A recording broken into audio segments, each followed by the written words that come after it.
Hello and welcome. You're watching NDTV 24/7. I'm Osama Shah. But top story, a CPIM worker was killed in a crude bomb blast in Kerala's Kannur district, and one of them was injured. The Congress leader, Martin George, he accused CPIM of allegedly allowing bomb making and weapons storage in their sanctuaries without any police raids or investigation. He in fact demanded clarification from CPIM on the Kannur blast incident and urged the district administration to ensure peaceful election activities. However, CPIM has denied any links with the blast incident. Let's listen to some of the political reactions that have come in. ഈ സ്ഫോടനത്തിൽ CPIMന് യാതൊരു തരത്തിലുള്ള ബന്ധവുമില്ല, ഉത്തരവാദിത്വവുമില്ല. CPIM പ്രവർത്തകരുമായി ചില സംഘർഷങ്ങൾ നേരത്തെ ഉണ്ടായതിനെ തുടർന്ന് CPIM അകറ്റി നിർത്തിയിട്ടുള്ള ആളുകളാണ് ഇപ്പോൾ ബോംബ് സ്ഫോടനത്തിൽപ്പെട്ടിരിക്കുന്നത്. ഇത്രയൊക്കെ പുരോഗമനം പ്രസംഗിക്കുമ്പോഴും CPM വാളും കടാരയും ബോംബും ഉപേക്ഷിച്ചൊരു രാഷ്ട്രീയത്തിന് ഈ 2024 തയ്യാറല്ല എന്നുള്ളതിൻ്റെ ഒരു ഓപ്പൺ സ്റ്റേറ്റ്മെൻ്റ് ആണ് ഇന്നലെ രാത്രി നടന്ന ബോംബ് സ്ഫോടനവും ഇന്ന് നടന്ന മരണവും. ബോംബ് നിർമ്മിക്കുന്നതിനിടയിൽ കയ്യിലിരുന്ന് പൊട്ടിയിട്ടാണ് ഇതുണ്ടായത് എന്നുള്ളത് FIR ഉൾപ്പെടെ വന്നു കഴിഞ്ഞു. CPIMന്റെ ഉന്നത നേതൃത്വത്തോട് ചോദിക്കാനുള്ളത്, ഒരു തെരഞ്ഞെടുപ്പിന് 3 ആഴ്ച മാത്രം ബാക്കി നിൽക്കെ നിങ്ങൾക്ക് ഇപ്പോൾ എന്തിനാണ് bomb? All right, Arpita joins us to give us more details. Arpita, the Congress is questioning the CPIM and suggesting its involvement. What more details do you have? So, well, a communist worker has been killed and another worker has been injured. Now, this incident has taken a political color, with the Congress accusing the CPM of trying to sabotage the upcoming polls. Now, Shafi Parambil, who is UDF candidate from Vadagara, has accused that he has actually said that he will be campaigning tomorrow in Kannur, where the incident has happened, and he has said that CPM has purposefully created this incident just hours before the campaigning. Now, while CPM has denied all the allegations, and they have said that the victim and injured were never part of the party. They have said that initially they have been part of various incidents, after which CPM has parted ways from them. They have not involved them in any political activities after that. So now CPM is saying that they are not involved. They are not involved in this incident. They have distanced themselves from this incident, while Congress is saying that this is political tactics and CPM is involved and they should answer to such incidents that's taking place in the state. All right, Arpita Ajay Kumar, thank you very much for getting us all the latest. We'll keep a track of this story as it develops. The Kerala story row, the movie, the Kerala story broadcast row has escalated now after Kerala Chief Minister's objection. LDF and UDF, they have knocked the door of the Election Commission. Both the parties, they seek directions for Doordarshan to withdraw the telecast of the movie and allege that telecasting the movie ahead of elections is government's bid to divide the society. My colleague Pratibha Raman gets us more details. This comes after the Kerala High Court on Friday declined to pass an interim order against the broadcast of the film on April 5th. The court passed the order while hearing a petition filed by KJ Suraj of Thiruvananthapuram, who sought a directive not to air the film. And like you mentioned, he did mention that the Lok Sabha election is almost nearing completion and that the petitioner alleged that the airing of the film would propagate religious terrorism or even polarize voters during the election time. Now, this has become a political flashpoint in Kerala, especially with people requesting not to broadcast the film as it would go against the election rules and model code of conduct. Well, the ball is now in the Election Commission's court. It was an attempt by the political party in power to create bias in the minds of voters, what the petitioners allege, as well as the LDF allege at this point in time. However, the court posted the petition for further hearing on April 11th. Now, all eyes are on the Election Commission and the kind of steps that it would take. On to our next story, the Rameshwaram cafe blast. The probe has intensified in Karnataka's Rameshwar cafe blast case. Now, in a statement, National Investigation Agency has clarified that they have been summoning and examining all of the acquaintances, including college and school-time friends of the absconding and arrested accused persons. Now, allegedly, a BJP worker from Karnataka was questioned in this connection with the Rameshwaram cafe blast case.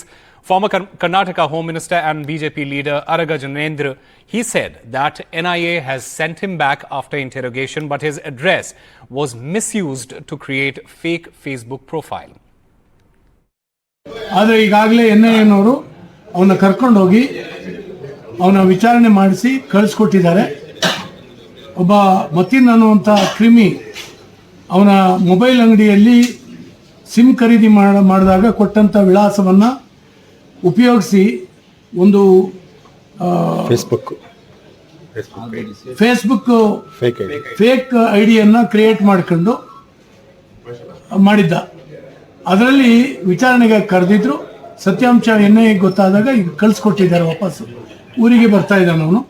ಇದಲ್ಲದೆ ಭಯಪಡುವಂಥದ್ದು ಏನು ಅಂದರೆ, ಅವನ ಅಂಗಡಿನಲ್ಲಿ ಯಾರ್ಯಾರು sim ಖರೀದಿ ಮಾಡಿದ್ದಾರೆ, ಸುಮಾರು 8 ಜನ ಹಿಂದೂಗಳ ಹೆಸರಿನಲ್ಲಿ ಫೇಸ್ಬುಕ್ ಐಡಿಯನ್ನು ಕ್ರಿಯೇಟ್ ಮಾಡಿದ್ದಾನೆ. ಬಹುಶಃ ಇನ್ನೂ 8 ಜನನ ಎನ್ಐಎ ಕರೀಬೋದು ಅಂತ ಕಾಣಿಸ್ತದೆ. ನಾವು ಎಚ್ಚರಿಕೆಯಿಂದ ಇರಬೇಕಾಗ್ತದೆ. ಈ ಕೆಲವು ಅಂಗಡಿಗಳಲ್ಲಿ ಸಿಮ್ ಖರೀದಿ ಮಾಡುವಾಗಲೂ ಕೂಡ ಬಹಳ ಎಚ್ಚರಿಕೆಯಿಂದ ಇರಬೇಕು.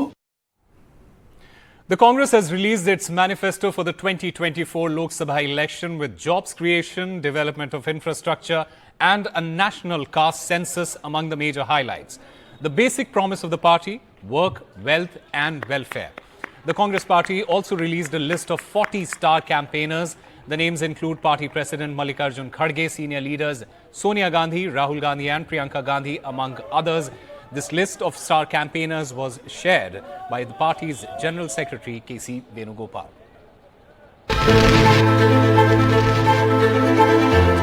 Work, wealth, welfare. Key Congress themes as the party launches its 2024 manifesto, bringing in a host of promises.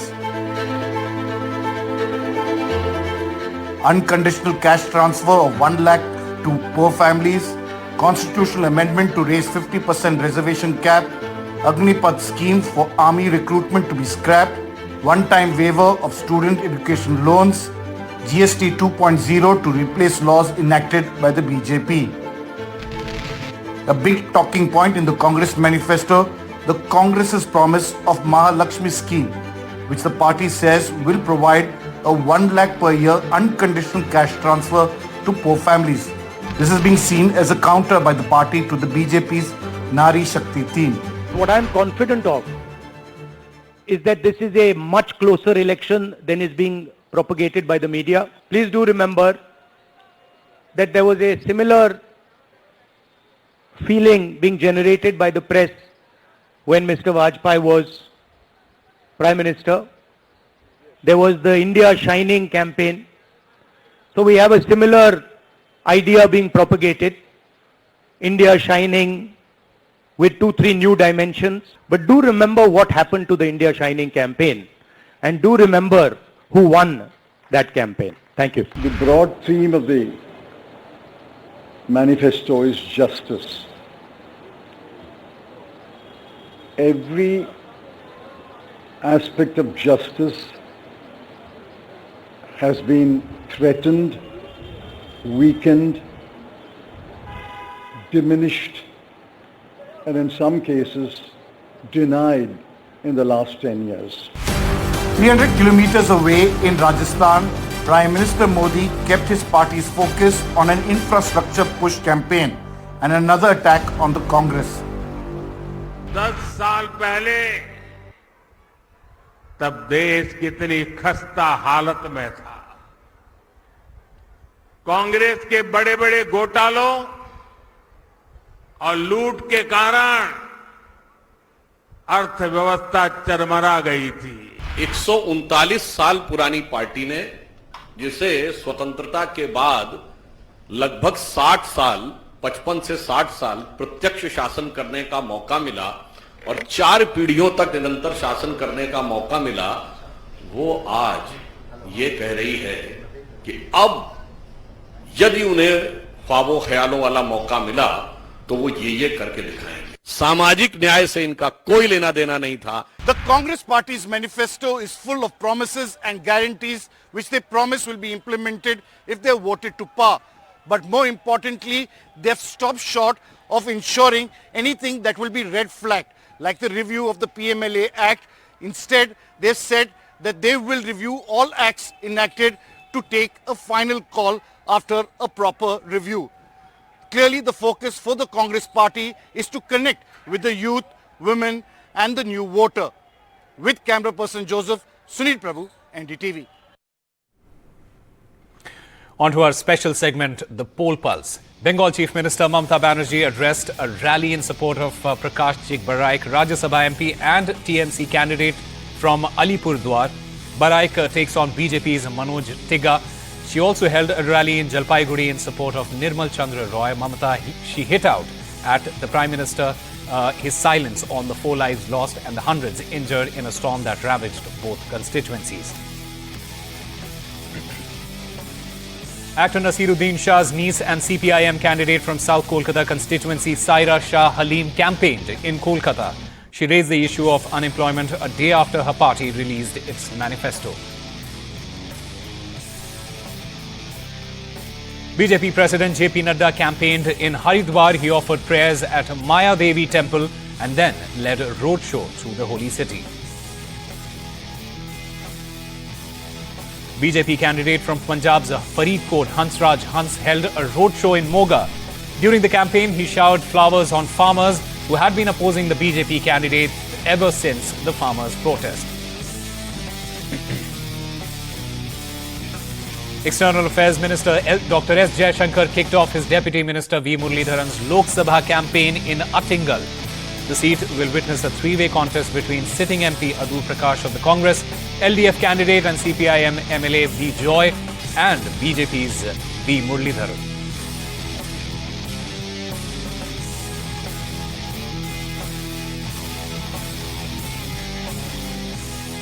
Congress MP and party's Lok Sabha candidate from Thiruvananthapuram constituency, Shashi Tharoor, was on the campaign trail.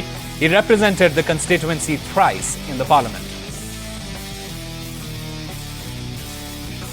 Tripura Chief Minister Manik Saha hit the campaign trail in Rajnagar, South Tripura. He led a Padayatra in support of the BJP candidates. Saha said both the Congress and CPIM lack an agenda and have nothing to offer to the voters. Prime Minister Modi holds a rally in Rajasthan's Churu in support of BJP candidate Devendra Jhajaria. Churu is the Lok Sabha seat of Shekhawati division of the BJP did not perform very well in the assembly elections from Shekhawati. The Election Commission has issued a notice to Telugu Desam Party Chief N. Chandrababu Naidu for alleged derogatory remarks against Andhra Chief Minister Y.S. Jagan Mohan Reddy, allegedly referring to CM Jagan Mohan Reddy as monster, animal, thief and various other offensive terms.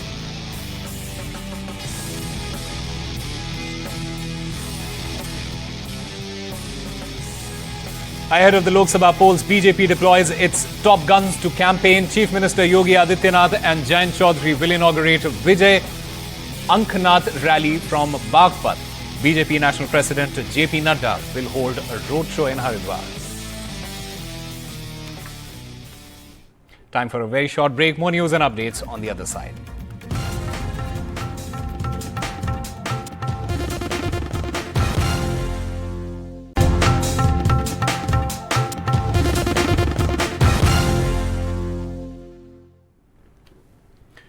Welcome back. The Indian Coast Guard has rescued 27 Bangladeshi fishermen and handed them over to Bangladesh Coast Guard. This in a swift operation. The Indian Coast Guard rescued 27 Bangladeshi fishermen stranded on their fishing boat at sea. On April 4th, the Indian Coast Guard ship during patrol at Indo-Bangladesh International Maritime Borderline sighted a Bangladeshi fishing boat adrift inside Indian waters. The IGC ship launched a boarding team to investigate. And in big news for about 17 lakh madrasa students in Uttar Pradesh, the Supreme Court today paused an Allahabad High Court order scrapping the UP Board of Madrasa Education Act 2004.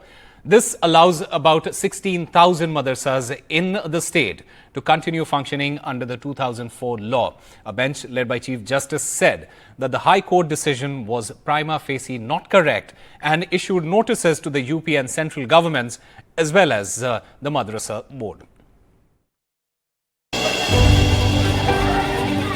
A big relief for lakhs of students of Islamic schools or madrasas in Uttar Pradesh.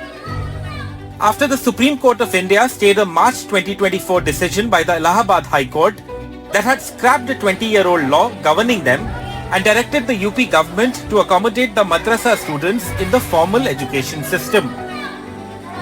The Allahabad High Court called the law unconstitutional and violation of secularism. There are over 16,000 madrasas across Uttar Pradesh. While staying the Allahabad High Court order, top court said that it is prima facie wrong and studies in madrasa shall continue as per the 2004 law. Before the Supreme Court, the Yogi government supported the Allahabad High Court judgment. The UP government said that they have made arrangements for students and teachers. The lawyer for the madrasas, however, said that singling out Islamic schools is discriminatory. The Supreme Court said that the issues raised merit closer reflection and that the Allahabad High Court judgment will impinge on the future of lakhs. जो supreme court ने बात कही है कि मदरसा education is not against the principle of basic structure of secularism, तो इसको यही हकीकत है, क्योंकि जो एक मिसकंसेप्शन है, गलत फहमी है कि इन मदरसों में सिर्फ कुरान हदीस पढ़ाया जाता है, जबकि हकीकत ये है कि मदरसों में इस्लामिक एजुकेशन के साथ साथ मैथ्स हो, साइंस हो और कंप्यूटर्स हो, इंग्लिश, हिंदी हो, ये तमाम तालीम दी जा रही है। और जिसका सबसे बड़ा एग्जाम्पल ये है कि इन मदरसों से पढ़े हुए बच्चे IAS IPS ऑफिसर्स भी बने हैं, मिलिट्री, नेवी, एयरफोर्स में भी गए हैं, मिनिस्टर्स और प्रेसिडेंट भी मुल्क के बने हैं। अभी हमने प्राइमरी लेवल उसको देखा तो ये हाई कोर्ट का जो आदेश था उसको स्टे लगाया सुप्रीम कोर्ट ने, तो सुप्रीम कोर्ट का जो भी गाइडेंस होगा उसको हम ज़रूर लागू करेंगे और निश्चित तौर पे सुप्रीम कोर्ट के जो गाइडेंस है उसको लागू करने से जो भी राहत हमारे मदरसा सिस्टम को मिलेगी, निश्चित तौर पर ज़रूर पहुंचेगी। For now, lakhs of madrasa students in UP can carry on with their learning. With Tanish Punjabi and Ashish Bhargav, Bureau Report, NDTV. Well, it's going to be an intensely hot summer with several heat waves likely, according to the Indian Met Department. The government says that it is working on an action plan over heat waves. My colleague Himanshu, he interviewed the NDMA head on the heat wave. Listen in.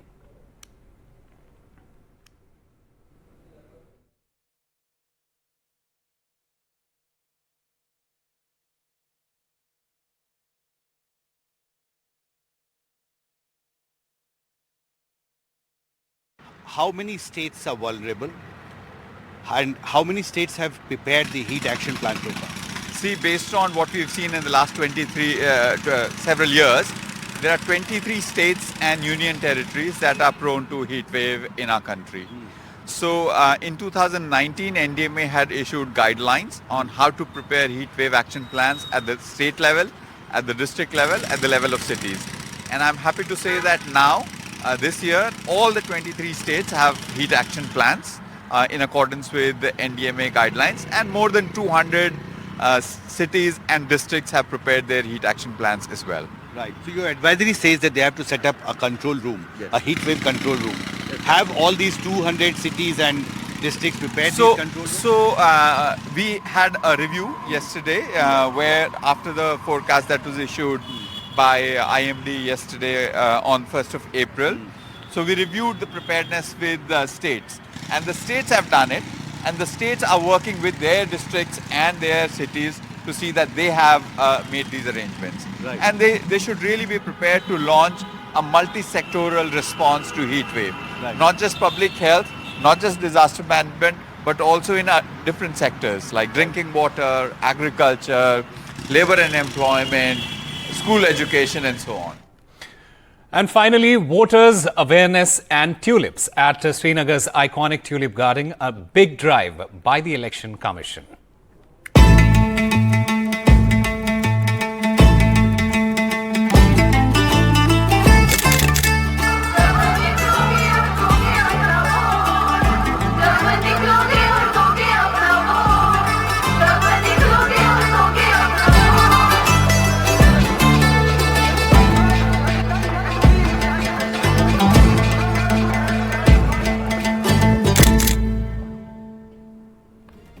That's all we have for you. Keep watching NDTV.